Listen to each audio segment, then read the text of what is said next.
All right, let's say our La'asok B'divrei Torah blessing together. Baruch Atah Adonai Eloheinu Melech HaOlam Asher Kidshanu B'mitzvotav V'tzivanu La'asok B'divrei Torah. Praise to you, Lord our God, rule of the universe.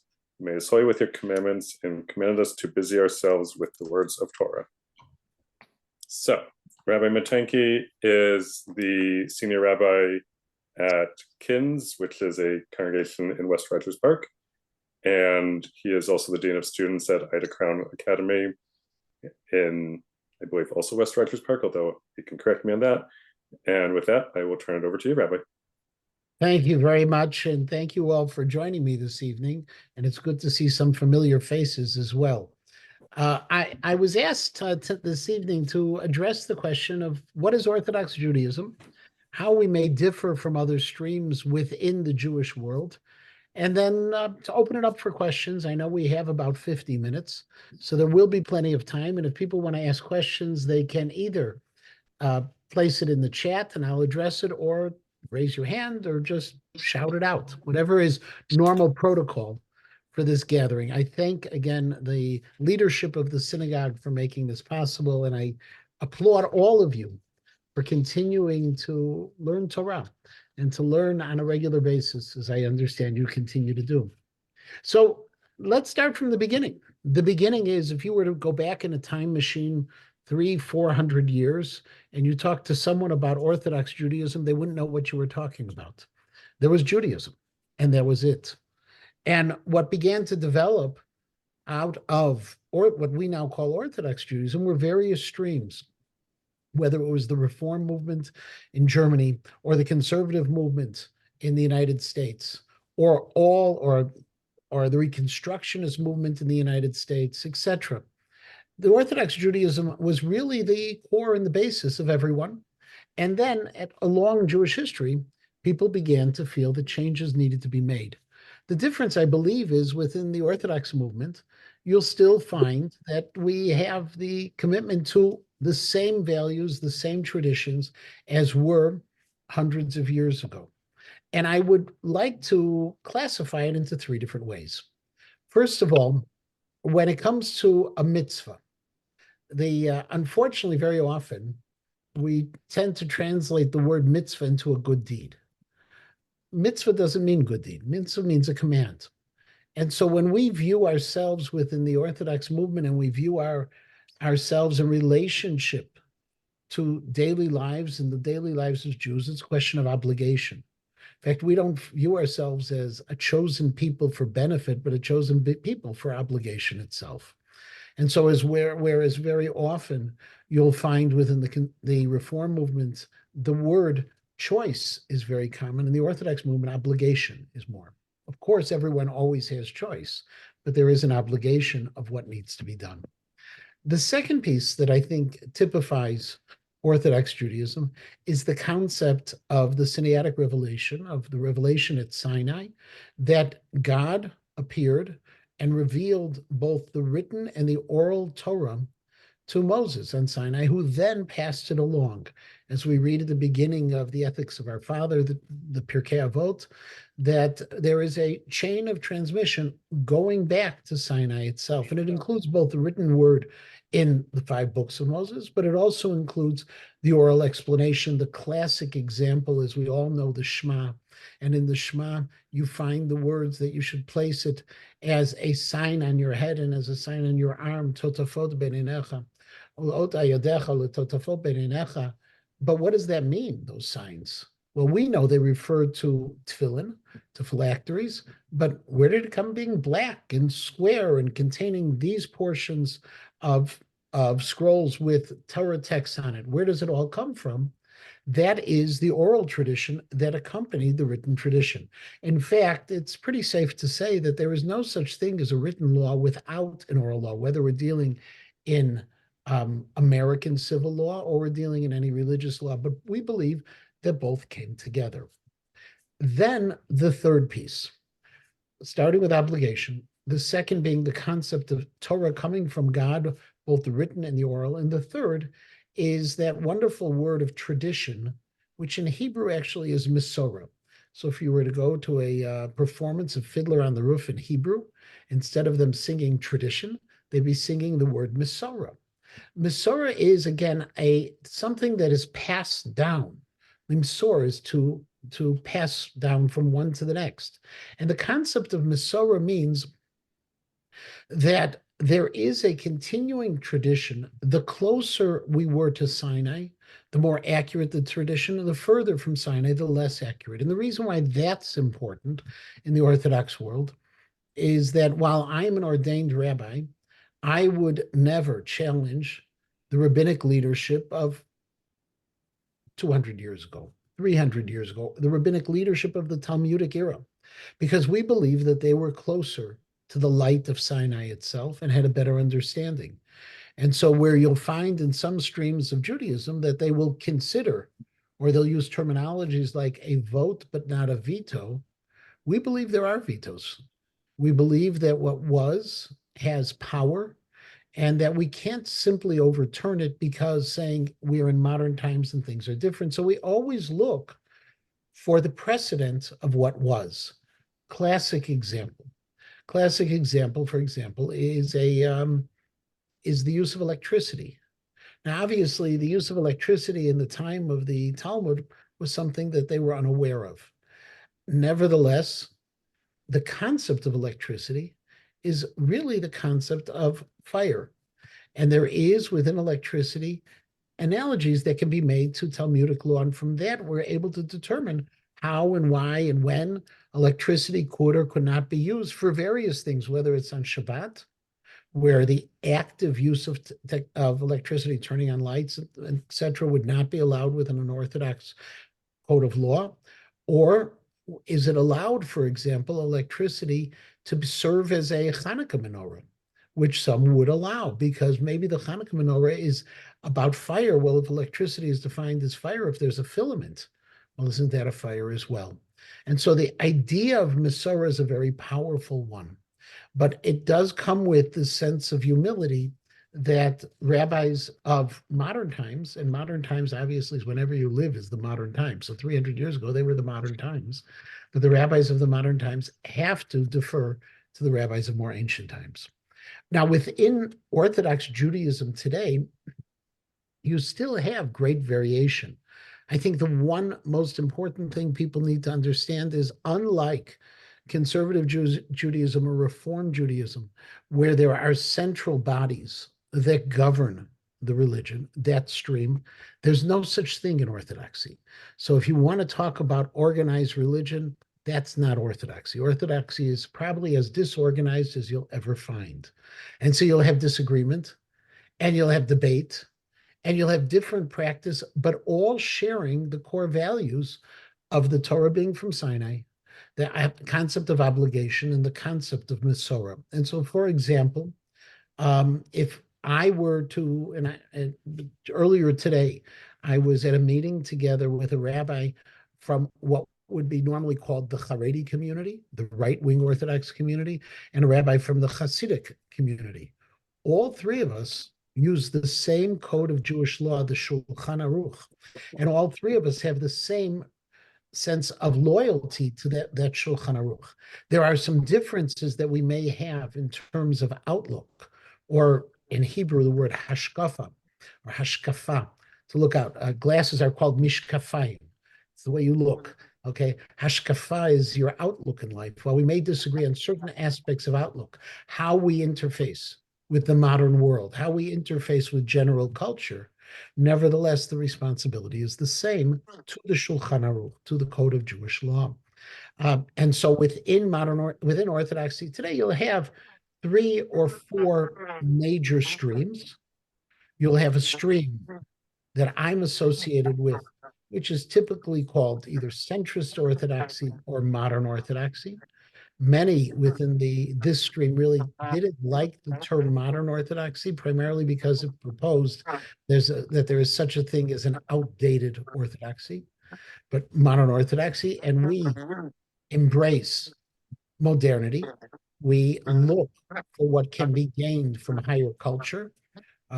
So, for example, I have a PhD from New York University, and I'm proud of it for my secular education, or general education would be a better way of calling it, as well as for my Torah education.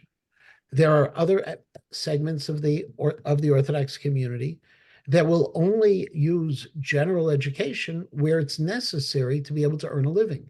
And so you may have members of the Haredi Jewish community, also in the United States referred to sometimes as the black hat Jewish community, who may be attorneys. And they've gone to law school. They've gone to Yale. There's a professor of law who's a member of my synagogue. He's a professor at DePaul. He went to the famous Lakewood Yeshiva in Lakewood, New Jersey, which is a bastion of the Haredi community. And he's also a graduate of Yale. And there wasn't a conflict because for him, this was a very practical kind of education leading to a specific kind of profession. You'll find other members of the Haredi community, and that within those other members of the Haredi community, that they will not have any secular education unless it is absolutely necessary. So mathematics, etc. They'll have a little bit of math, they'll have a little bit of English, just enough, but they may not go as far as going into college. And then you'll have the Hasidic community. And again, within the Hasidic community, you have vast variation. There was a famous Orthodox Hasidic rabbi who was also one of the most famous psychiatrists who specialized in substance abuse, Rabbi Abraham J. Twersky of blessed memory. Rabbi Twersky, I will note, was a student at what used to be called the Chicago Jewish Academy that became the Ida Crown Jewish Academy. He's an alum. He also went to Hebrew Theological College. He also, just for a point of trivia, his medical school education was paid for by Danny Thomas, for those of us who remember Danny Thomas, because he heard about this Hasidic man who couldn't afford medical school. And he was a Hasidic rabbi, and on Shabbat, he wore the full Hasidic garb, and during the week, he was one of the experts in the issues of substance abuse. And it's true. And he then was in Pittsburgh afterwards, but he started in Milwaukee, actually, where his father was the Hasidic rabbi at the time. So you'll find within the Hasidic world there as well. You will have separatists within the Hasidic world. You'll have separatists within the Haredi world. And you will also at the very same time have people who are somewhat more open, but on practical basis. I believe that one of the great differences you'll also find within the spectrum of Orthodoxy is the state of Israel. Within the centrist modern Orthodox world, we are unabashed religious Zionists. We believe that the state of Israel is a gift from God, that the state is something we have to be grateful for, not just the land of Israel, which was given to Abraham, but the state as well in our modern times.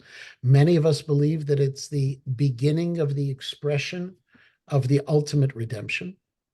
Within the Haredi world, you will have an involvement within the state of Israel, within the Aguda world, which is the black hat world or the Haredi world. There will be a level of involvement. They'll serve in Israel. They'll serve in the Knesset as ministers of Knesset. Within the Hasidic world, you'll have some, but again, within that right wing aspect, the Haredi and the Hasidic, you will have some ambivalence and even some opposition to the state as a state. And the reason is, again, the outlook, the hashkafa, which believes in their hashkafa that until the time of the Messiah, we don't have the right to establish another government in the state of Israel. A third area where, again, just to go down the pieces, general culture, general education, state of Israel. Another area where we'll differ within the Orthodox world is the role of women. Within the Orthodox world itself, you will have women who have significant roles, and yet within the synagogue in Orthodoxy, women's roles are not in the active portion of leading prayers or leading services. Women are not ordained within the Orthodox world. There's a small subset, but within the mainstream of the Orthodox world, women are not ordained. Women do not receive aliyot, and the roles of women and the roles of men are different between the two.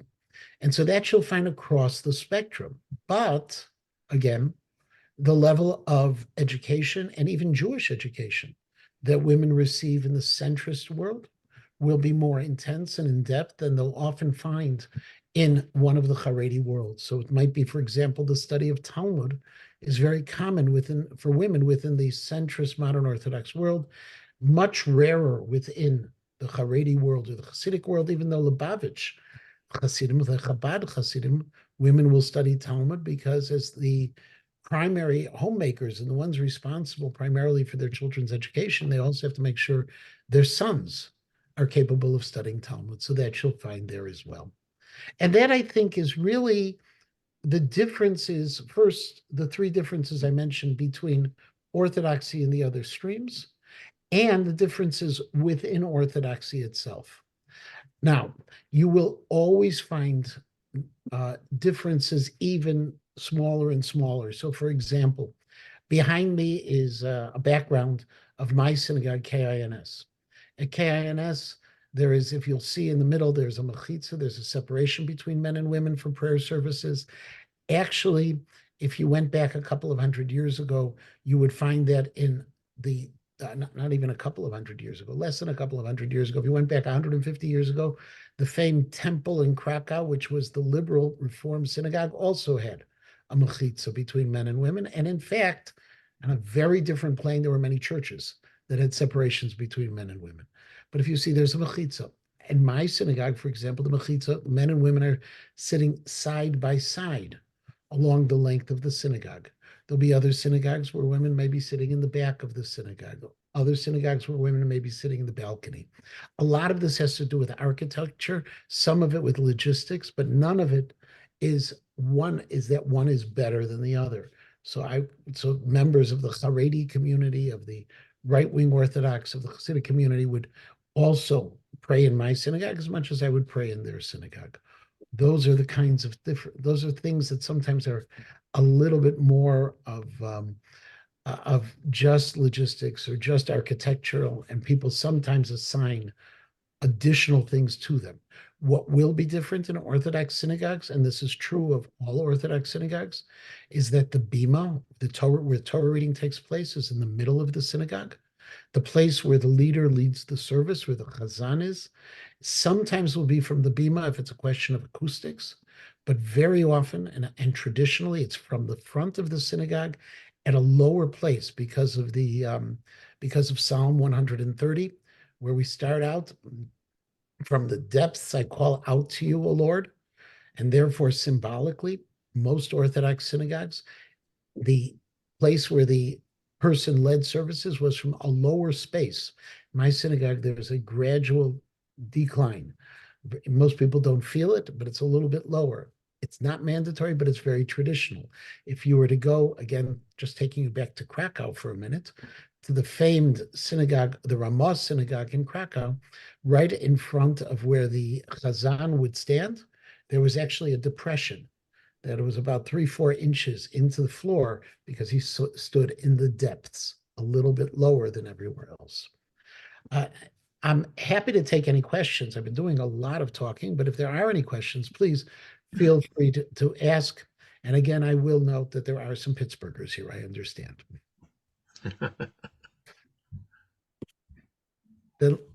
Nothing?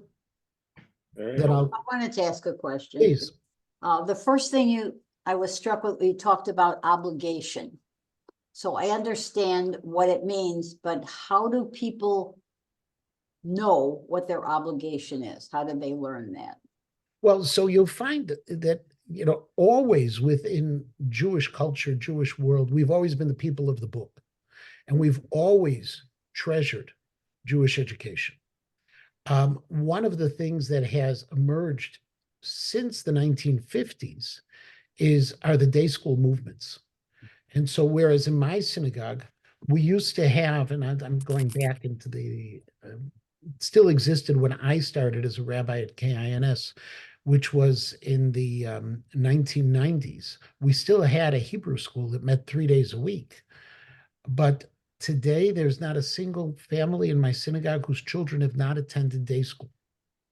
And attending day school is considered the norm, not just a privilege. In fact, what you'll find within the Orthodox world is one of the great challenges is the financial challenge, because it's considered an obligation. Now, one way it expresses itself, by the way, and I find this, most people aren't aware of this even, Orthodox day schools, and there are many in Chicago, will provide scholarship funds for children based on need.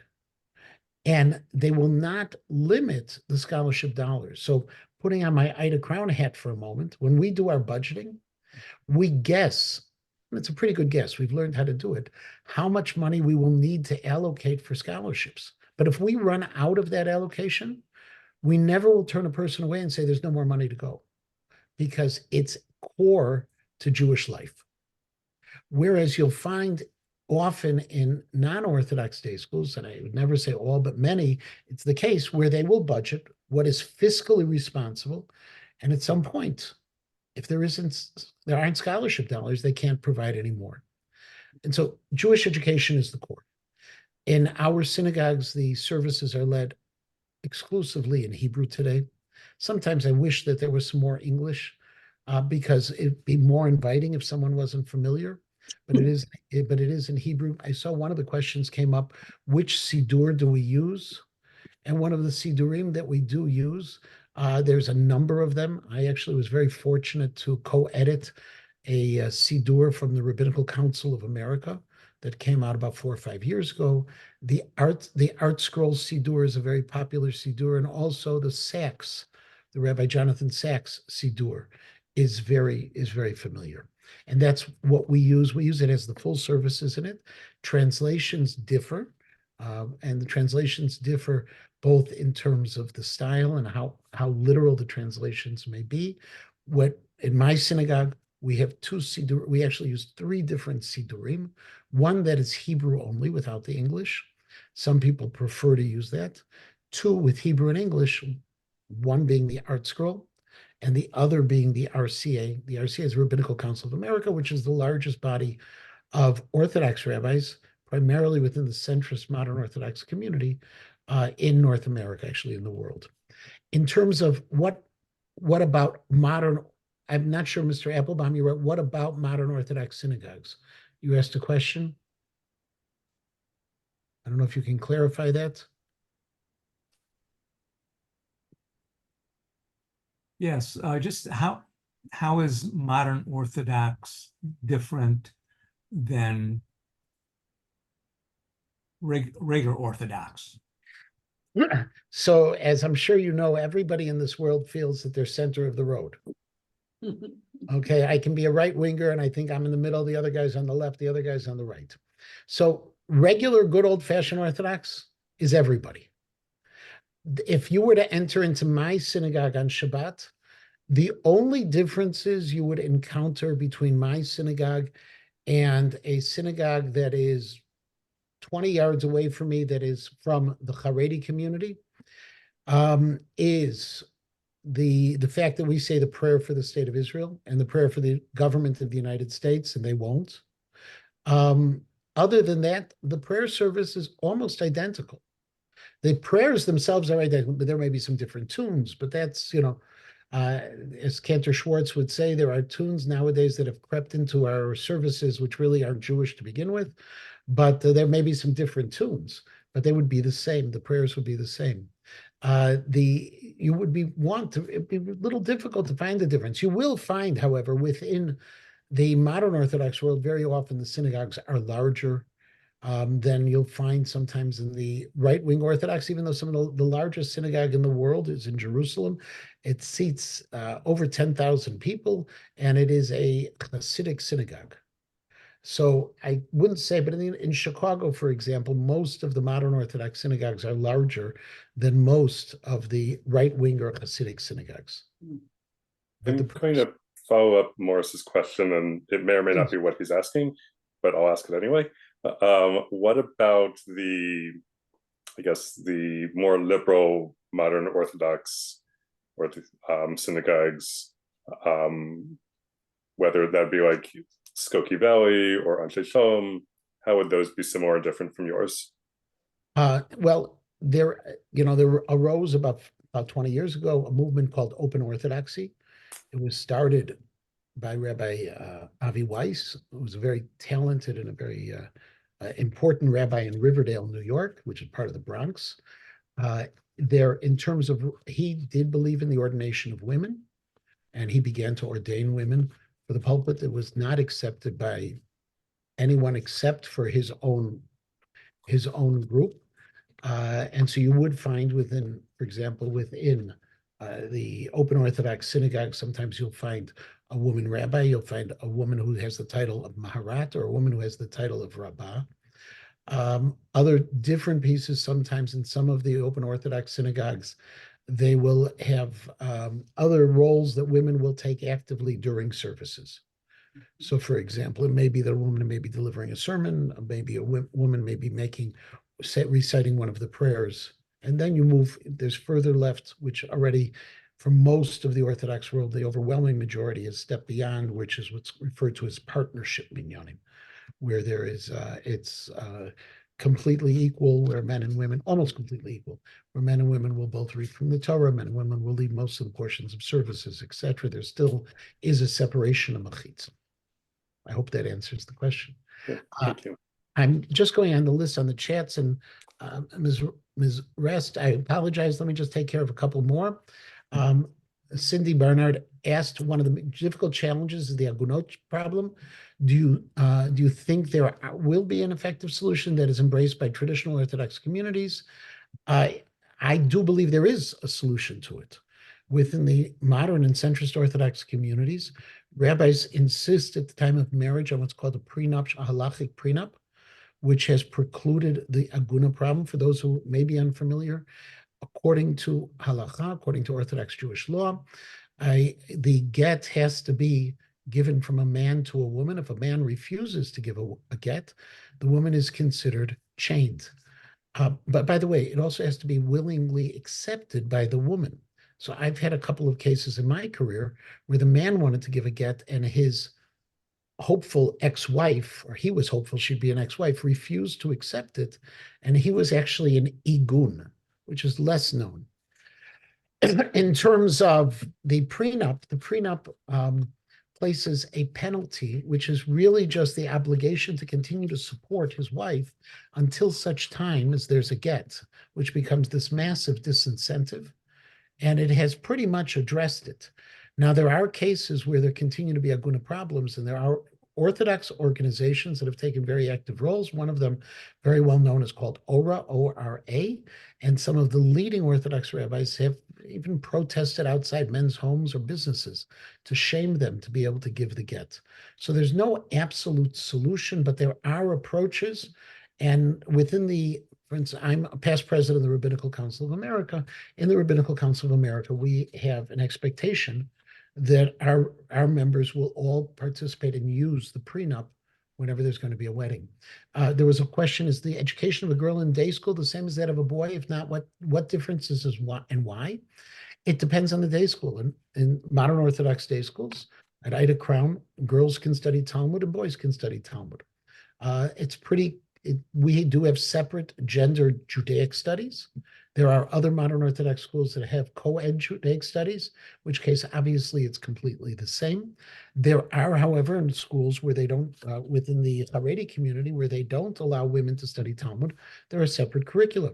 And so the girls are actually generally much more proficient at Bible than the boys are. And so there you'll find the difference. Ms. Rice asked a question, is your shul like Young Israel? That's where my family belongs. The Young Israel movement was actually a movement that was started when one of the founders of the Young Israel movement was Mordechai Kaplan, who was the founder of the Reconstructionist movement when he was a rabbi on the West Side in New York.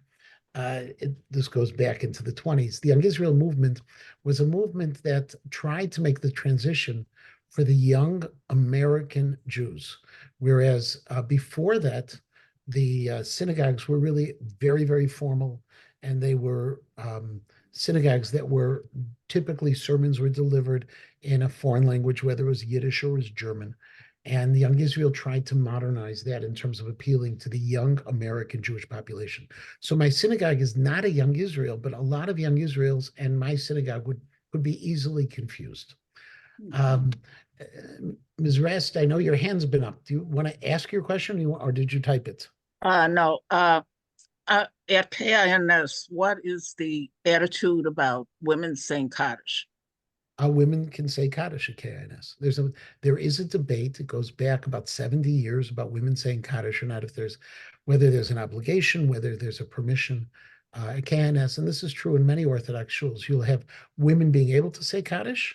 Some shuls, some synagogues will have women saying it by themselves. Other synagogues will have women only saying Kaddish if there's a man saying along with it. In my synagogue, I generally want to make sure that no one is insulted in any way and no one makes any trouble anyway. So when I know there's a woman saying Kaddish, it's almost always there's also a man saying. I just don't want to put anyone in an uncomfortable position. But women will say Kaddish, and they come when if they have yahrzeit, they say all of our services. There's a mechitza in the service. There's always a place for women to also pray. There are places where they don't, and this goes back to again a halachic debate. Whether or not there's an obligation, whether or not it's permitted, and what is the role. What does dating for marriage look like in the modern centrist Judaism? Do they obtain services of a shadchan? What issues do they face in finding a beshert? Wow. So let's take it slowly. In the modern, my wife and I met in a youth group called Bnei Akiva. We grew up together in Camp Moshiva. We never used a shadchan. None of my children, thank God, my 6 children are all married. None of them ever used a shadchan. Nowadays, actually dating services and having people as shadchanim is making its way both into the modern Orthodox world and into the Haredi world.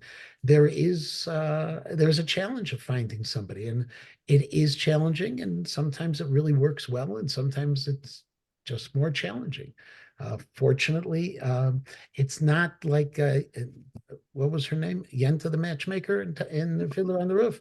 Yeah, no, in fact, there is a major effort out of the religious Zionist movement out of Israel, and together now with the Orthodox Union on a service that is a computer-based service with people working on it that right now is making a shidduch. They said every 10 days they have another engagement happening out of the service. So whatever works should work. But it's never, by the way, all of those rumors where the bride never sees the husband, the groom until the day of the marriage, that's anti-halachic. It's not permitted. Now, they may not have gone out to a movie together, but they always have met in advance. And it may be the parents tried to set it up, but there were no halachic shotgun weddings.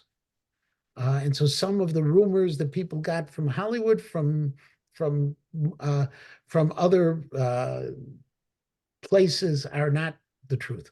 Alan Paris asks, are your services led by a professional cantor or by lay leaders?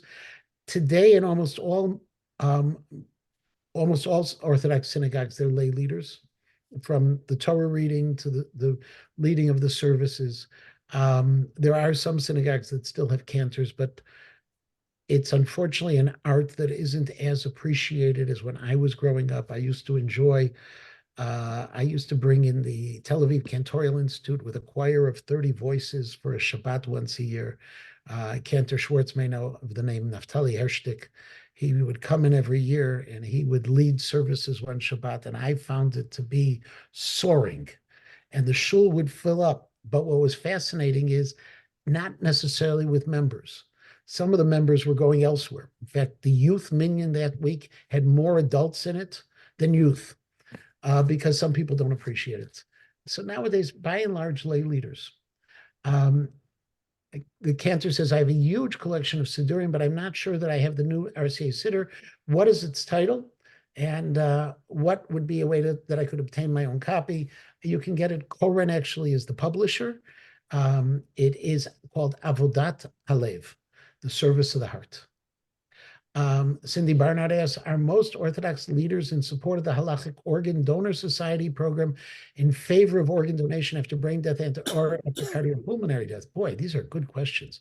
So the reality is, first of all, the Halachic Organ Donor Society no longer exists. It's been rebranded as Ematai. Rabbi Shlomo Brody is the new executive director of that organization. All almost all Orthodox deciders are in favor of halakhic organ donors or organ donation. The question is, at what point can those organs be harvested? So there is a debate that still exists in Israel. The overwhelming majority of deciders feel it's brain death. In the United States, it seems to still be with cardiopulmonary death. And for those who are familiar with the medicine, with this piece, if it's brain death, the harvesting of organs is easier. If it's brain death, it's more complicated. But if it's possible to save the life of another person, it is widely encouraged. Now, I think I've gone through the questions on the chat. I don't know if anyone else has any other questions. There have been some tough ones there, so I thank you.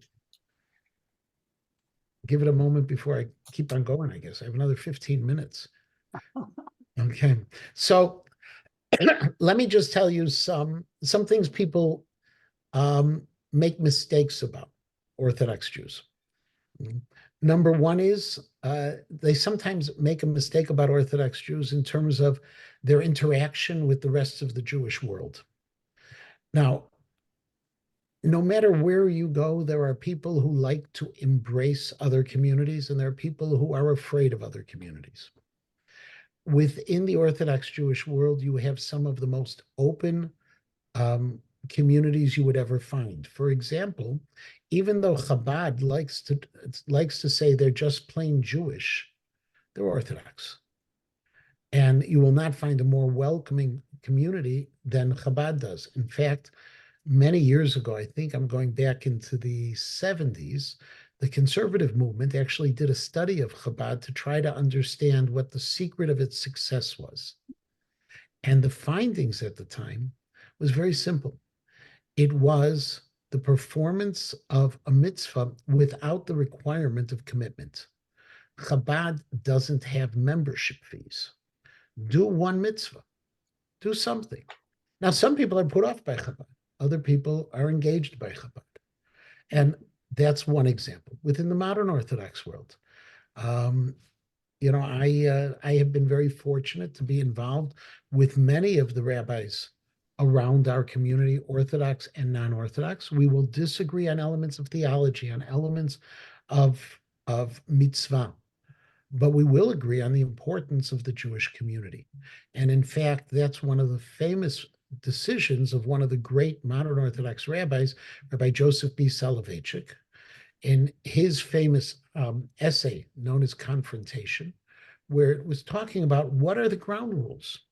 How can we all work together on behalf of the entire Jewish people, even though we may disagree in some very fundamental issues? We may disagree whether the Torah is from God or not, but we still believe in the sanctity of the Jewish people. And Jewish people are important, and to be able to welcome in Jewish people. Sometimes, by the way, the decisions are to close people out, and it's to close people out to preserve. And you'll find in the right wing of the Orthodox community that sometimes they're insular because that's the only way they'll be able to preserve who they are. So one of my favorite examples of this is in a school of a Beis Yaakov school, which is a right-wing Orthodox school for girls. They wanted to deal with current events. But how do you deal with current events in a world where you don't want your children exposed to the internet? And even where newspapers, the stories in the newspapers will convey values that are antithetical to who you are. Just imagine for a moment, take today's Wall Street Journal, New York Times, or Chicago Tribune, and just flip through some of the ads and the pictures of the ads, and imagine if 40 or 50 years ago, those pictures would be able to be in the newspapers, or would they be considered too risque, or the issues they deal with.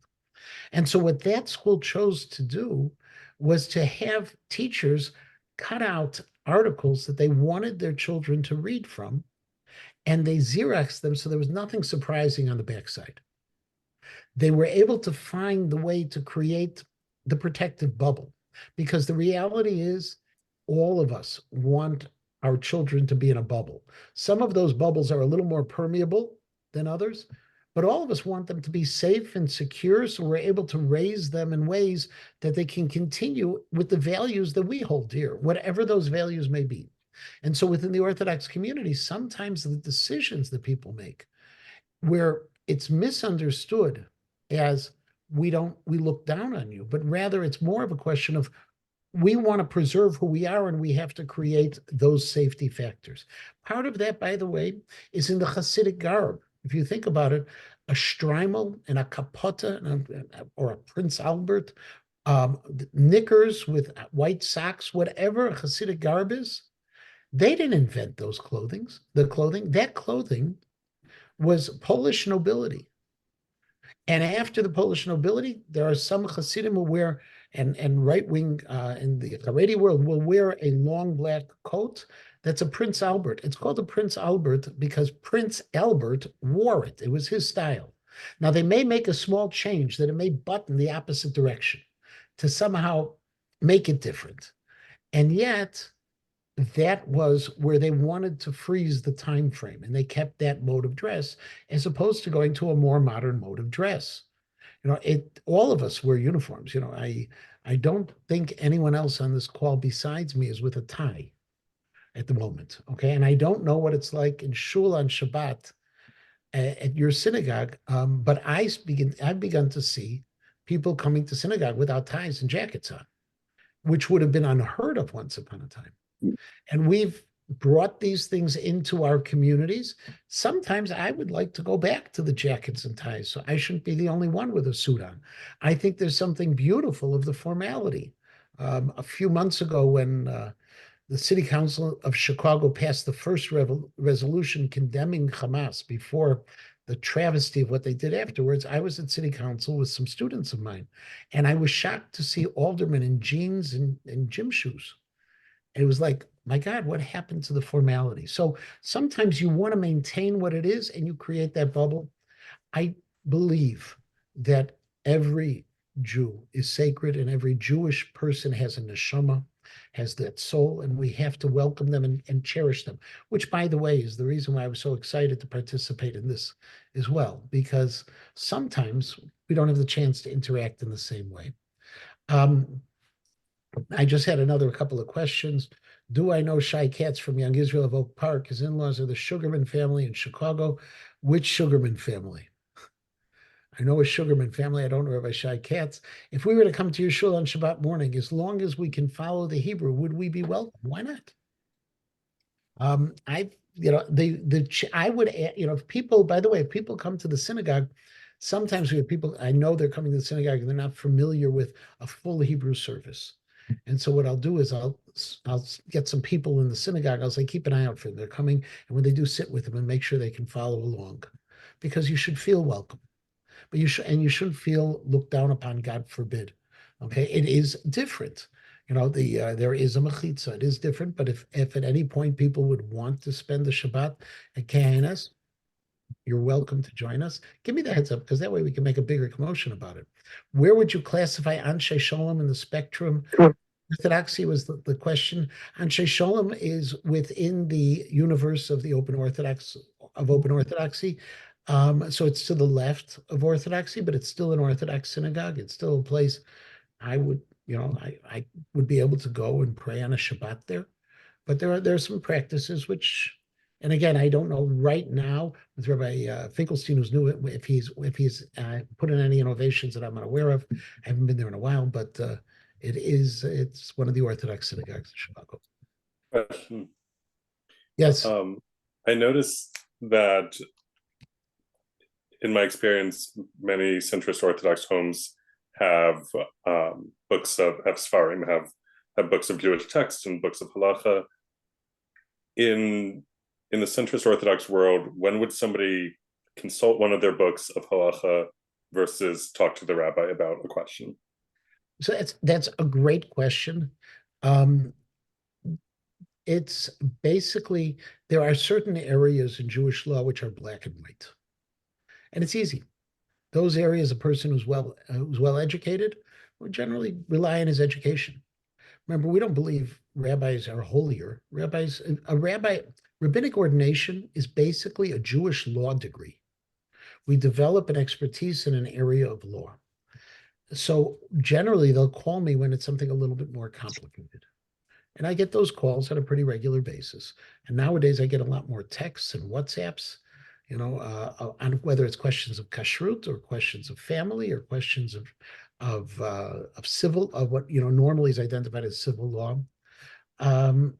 In terms of some of the other questions, by the way, there's a famous essay that was written by Dr. Chaim Soloveitchik, where it was written about 25 years ago now, talking about how after World War II, there was a massive change where, because of the destruction of much of Jewry, that people began to rely on books more than on a mimetic tradition, than on the Masorah being passed from parent to child.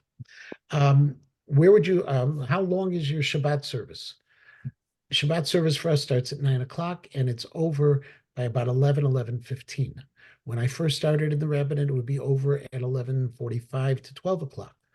Then it went down to 11:30. Post-COVID, it moved to 11:15. It is not that we go faster, but there's some fewer frills to it, and people enjoy it that way. Are there any reasons you would not be able to daven with us on Shabbat? Well, the answer is if you have a mechitza, and if it's a traditional service, why not? But if it's not a mechitza, then I won't daven without a mechitza. My father's, I used to wear a tie and jacket to daven on Shabbat at home. Yeah. By the way, that used to be what was considered basic respect.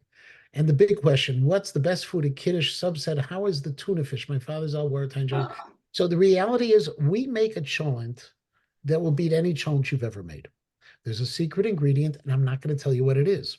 But we just had a cholent competition. I don't know if you've ever done that. We had 12 cholents that were made by members of the synagogue.